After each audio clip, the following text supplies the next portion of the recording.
What happens when the wealthiest man alive suddenly becomes the punchline of the internet? Imagine a global business titan, someone admired for his fortune and empire, finding himself mocked not for his decisions or achievements, but for something as personal as his looks. That's not a scene from a comedy sketch. It's the real-life saga of Jeff Bezos' shift from an untouchable tech icon to a figure of public amusement. His life has been filled with milestones: a jaw-dropping $50 million wedding that oozed luxury, a personal makeover that some critics labeled desperate, and one scathing remark that spread like wildfire across social media. He looks like a walking penis. At first glance, it seemed like just another meme or internet joke, a quick laugh for millions online. But beneath the surface of tweets, headlines, and viral commentary lies a much more serious battle, one that involves power, image, and the authority of modern media itself. What started out as a single cruel joke now threatens to destabilize reputations and shake institutions at their very core. Jeff Bezos' story, however, did not begin with palaces, yachts, or billions in the bank. His journey started with hardship, discipline, and an unrelenting drive to create something greater than himself. Born in 1964 in Albuquerque, New Mexico, his early years were far from easy. His mother was still a teenager when he was born, and his biological father, who ran a modest bike shop, left the family not long after. Stability came later when his Cuban immigrant stepfather, Miguel Bezos, adopted him and gave him his name. It was on his grandparents' rugged Texas ranch where young Jeff truly learned the value of persistence. From repairing windmills under the blazing sun, to herding and castrating cattle, to laying heavy pipes across dry fields, he gained first-hand experience with the kind of gritty, physical labor that forges character. Those years instilled in him a resilience that would later fuel his rise. By the time he reached high school, Jeff was already a standout student. He became valedictorian, driven by a fascination with computers and an audacious dream of space exploration. Princeton University became his launchpad, where he graduated summa cum laude in electrical engineering and computer science. Wall Street soon noticed his brilliance. At D.E. Shaw, one of the top investment firms, he skyrocketed through ranks, becoming a senior vice president before turning 30, a feat that would have satisfied most people for life. But Bezos saw something others didn't. In 1994, during a cross-country drive with his then-wife, Mackenzie Scott, he envisioned how the internet could transform business forever.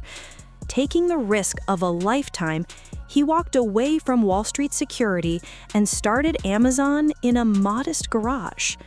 What began as a humble online bookstore soon evolved into one of the most powerful corporations in history. Bezos expanded relentlessly, introducing Amazon Prime, revolutionizing cloud computing with AWS, acquiring Whole Foods, and even reshaping entertainment through streaming. He didn't just build a company, he engineered a cultural shift in how humanity shops, consumes, and connects. From garage shelves to a trillion-dollar empire, Bezos' story was nothing short of revolutionary, until the ridicule began threatening to rewrite his legacy. But as dazzling as Jeff Bezos' professional empire was, his personal life paid the price of success. In 2019, after 25 years of marriage and raising 4 children together, Jeff and his wife, Mackenzie Scott, announced their divorce.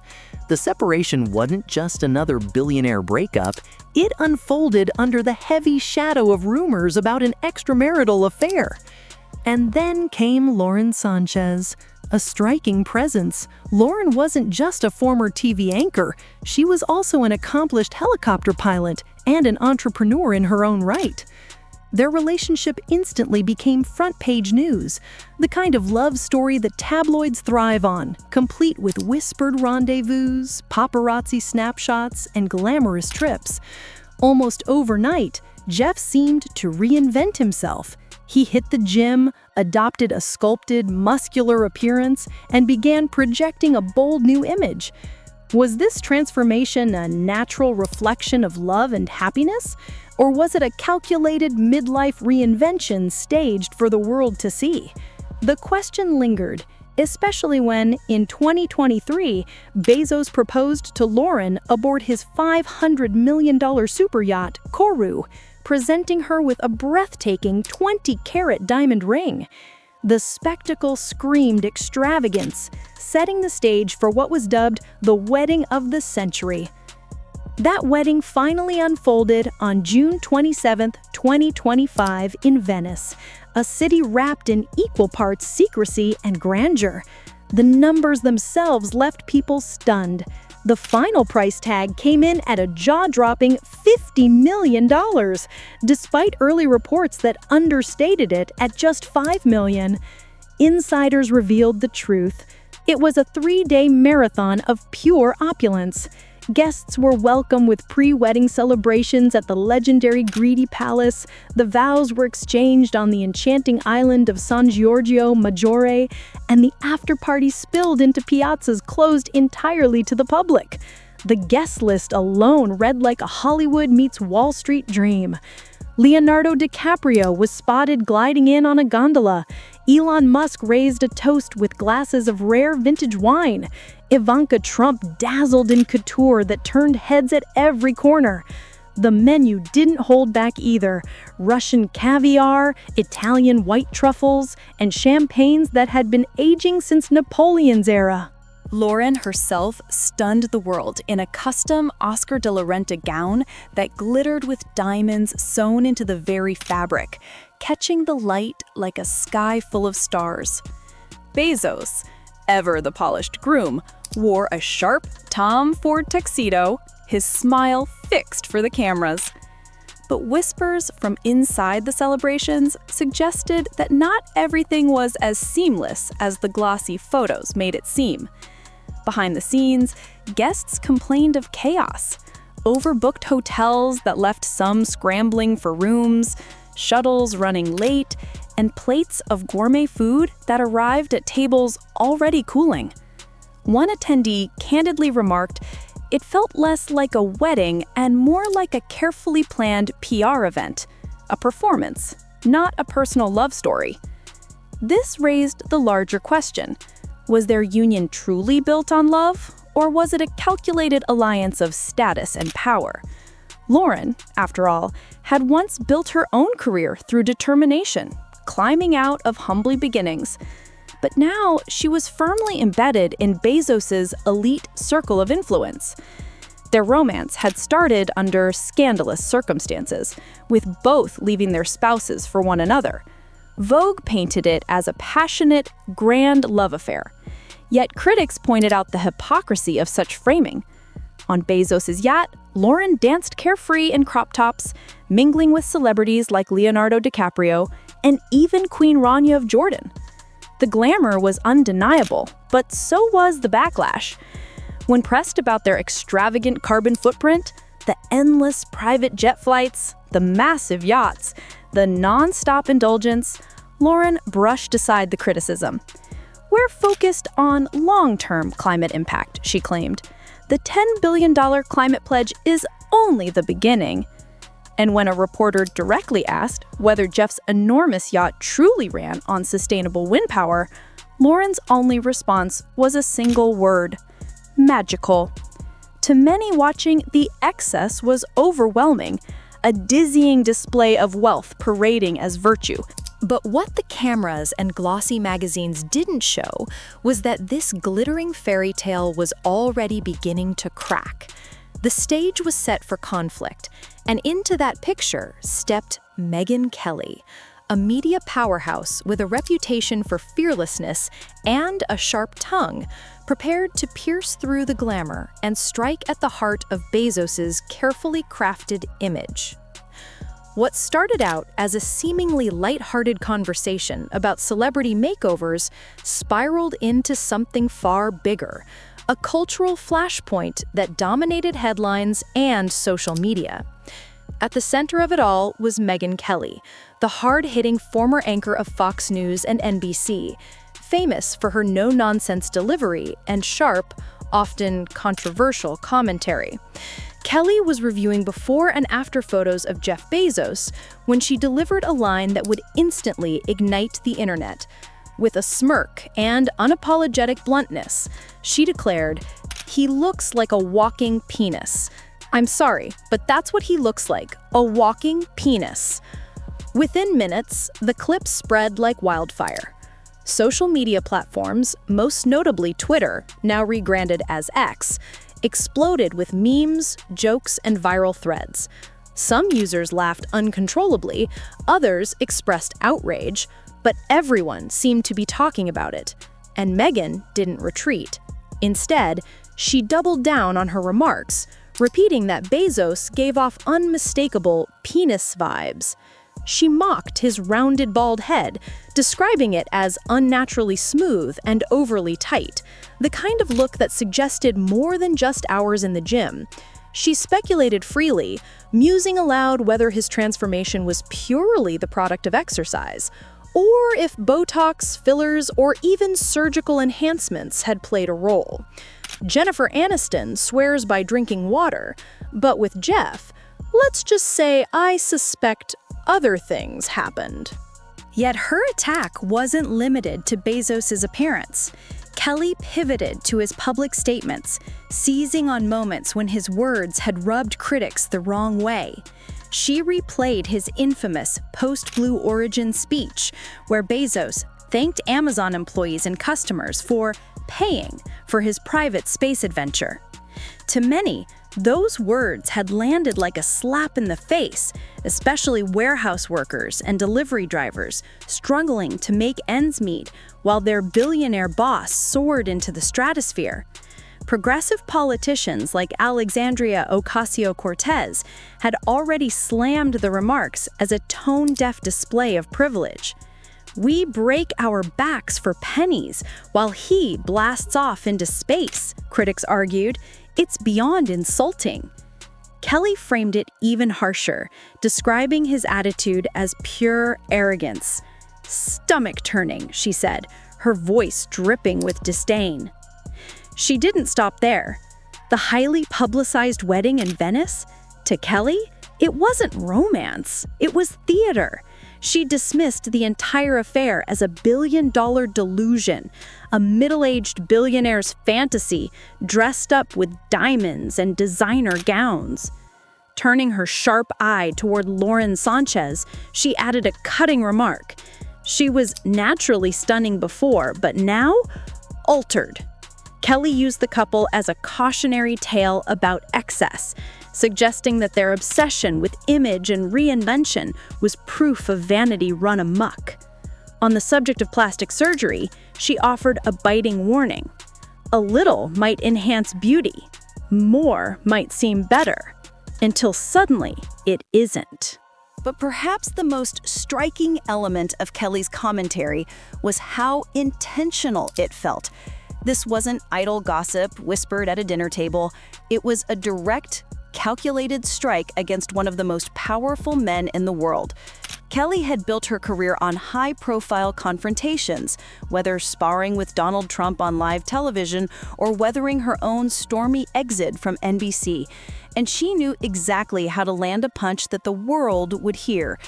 In her telling, Bezos' world of yachts, gowns, and A-list celebrations wasn't authentic. It was branding, image management, a glossy facade meticulously staged for public consumption. And then came her final blow, the eerie silence from mainstream outlets. While smaller platforms and independent voices amplified her remarks, the biggest media companies kept their distance. To Kelly, that silence wasn't accidental, it was controlled. It was owned. The implication was clear. Powerful hands were pulling strings behind the curtain, and Bezos, with his immense wealth and influence, had more control over the narrative than most realized. Enter Patrick Bet-David, the outspoken entrepreneur behind the PBD podcast, a man who built himself up from nothing, became a multimillionaire, and earned a reputation for diving headfirst into controversy. When the internet erupted over Megyn Kelly's fiery takedown of Jeff Bezos, Patrick didn't simply chuckle at the viral moment, he dissected it, layer by layer like a surgeon, exposing hidden truths. Calm, but razor sharp, he posed a question that cut through the glamour. Do you really believe that $50 million wedding wasn't staged? For Patrick, the Venice spectacle had little to do with passion or devotion. In his eyes, it was never a romantic fairy tale. It was strategy, a carefully calculated move designed to protect and reposition one of the most powerful men alive. Rumors swirled that Bezos' legal teams had begun drafting contingency exit plans even before the vows were exchanged, preparing for every possible scenario. Patrick explained it simply. Bezos plays chess, not checkers. Every choice the billionaire makes, from his marriage to his investments, is about securing power, safeguarding assets, and reinforcing the walls of his empire. Whether it's Amazon, the Washington Post, or Blue Origin, each move fits into a broader plan. The wedding? To Patrick, it was nothing more than a post-divorce rebranding campaign, a narrative reset crafted to control public perception and shift headlines in Bezos' favor. Patrick also echoed Megyn's cutting critique of arrogance. He replayed Bezos' now infamous words after his Blue Origin launch, when the billionaire thanked Amazon workers and customers for funding his personal space adventure. To Patrick, those statements weren't just tone-deaf, they were weapons, deliberate soundbites designed to bury criticism under a veil of gratitude. This is narrative warfare, Patrick warned his listeners. Control the story, crush the noise. Eliminate dissent before it gains traction. He hinted at darker elements too. Quiet ties to government insiders, media outlets pressured into silence, and subtle networks of influence operating behind closed doors. The warning was stark. When one man controls both the physical infrastructure of commerce and the narratives people consume, he stops being just a businessman, Patrick cautioned. At that point, he becomes an empire. In Patrick's framing, Bezos' playbook included intimidation, suppression, and manipulation. He wasn't merely competing in markets. He was rewriting the rules. Megyn pressed the conversation further. "Why isn't anyone talking about this?" she asked, her voice sharp with frustration. The chilling answer: Bezos owned too many of the microphones. His influence over the press extended far beyond his own Washington Post. That paper, once a titan of investigative journalism, now stood muted. Subscription numbers had fallen to a meager 136,000 in print and just 2.5 million online. Megyn dismissed it with a single word: irrelevant. Meanwhile, independent voices were thriving. Joe Rogan's headline-grabbing interview with Donald Trump had racked up over 37 million views, proving that Bezos, despite his wealth and media holdings, could fully dominate the flow of public attention. Megyn named the phenomenon directly: invisible censorship. Stories critical of Bezos didn't merely go unpublished, they vanished. Journalists whispered about exposés spiked at the last minute, articles shelved after friendly conversations with executives, and editors quietly pressured into silence. One of Megyn's own friends, a reporter, had her investigative piece on Bezos killed before it saw daylight. The tactics weren't overt threats or brash intimidation. They were quieter, subtler, but no less suffocating. "He doesn't need to threaten directly," Megyn remarked. "His presence alone does the work." Patrick doubled down, going even farther than Megyn dared. He described Bezos as a dangerous puppet master, someone pulling invisible strings across industries. Allegedly, documents had surfaced tying Bezos to shadowy shell companies that were quietly acquiring media outlets one by one. The signs were everywhere, Patrick argued. Editorial lines shifting overnight, sudden firings of outspoken journalists, subtle but unmistakable adjustments in how stories were framed. "This isn't business as usual," Patrick declared with conviction. "It's narrative control. It's image management. Nothing more, nothing less." And then, off-air, Patrick revealed something even more unsettling to Megyn. With the cameras off and the microphone silent, he leaned in and confided, "What we've said publicly, that's not even half the story." He claimed that critical documents had been deliberately locked away, sealed off by legal maneuvers and heavy-handed teams of attorneys. The chilling part wasn't just what those files contained, it was that access itself had been blocked, ensuring the truth remained buried. In the studio, the mood shifted. Even seasoned broadcasters like Megyn felt the weight of silence. Bezos' silence is not retreat, it's calculation. To the untrained eye, it looks like avoidance. To those who know his methods, it's a warning. He's already making his next move. The media firestorm may feel loud now, but in Bezos' world, real battles are fought in shadows, in courtrooms, in boardrooms. And the whispers, they're growing louder. Suppressed stories, sealed documents, uneasy allies now willing to talk. Each piece threatens to unravel the empire he spent 3 decades constructing. The question isn't whether Jeff Bezos will respond. The question is, how far will he go to protect his throne? Because this isn't about memes anymore. It's about power, control, and the chilling cost of crossing a billionaire who refuses to lose.